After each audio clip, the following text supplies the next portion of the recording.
जवान कहता जब मैं आया ना, मैंने लोगों से पूछा वो बूढ़े मौला अली किधर है जिन्होंने खैबर का दरवाजा तोड़ा था, बड़ी शोहरत है, किधर है?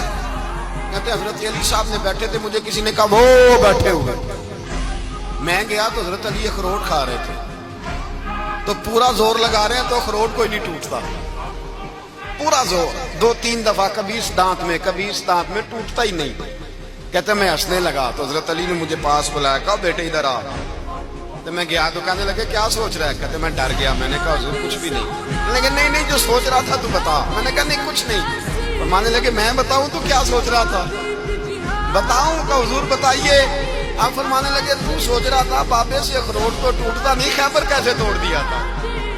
तू सोच रहा था कि इससे अखरोट तो टूटता नहीं, तो खैबर कैसे तोड़ा था?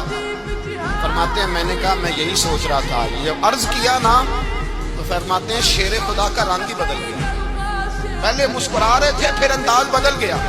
उन्होंने अपने मुंह से वो जो अखरोट लगा था झाड़ा, हाथ मुंह झाड़े, इमामा सीधा किया और फरमाते हैं शेर खुदा बन के बैठ गए। कहने लगे बेटे अखरोट को छोड़, कोई खैबर आ तो ला, मैं अभी भी तोड़ने को तैयार हूं। खैबर कोई है तो ला, मैं अभी भी तोड़ने को।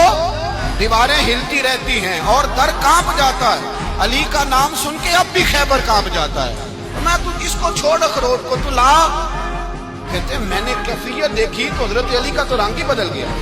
मैंने कहा वाकया ये तोड़ डालेंगे, ये खैबर आज भी ये तोड़ डालेंगे, कैफियत ही बदल गई। फरमाते हैं शेर खुदा मुस्कुराए, कहने लगे बेटा डर ना, मसला समझ। कहा हुजूर क्या है? आप फरमाने लगे अखरोट मैं जिस्म की कुव्वत से तोड़ रहा हूं और खैबर मैंने अपने ईमान की कुव्वत से तोड़ा था। मेरे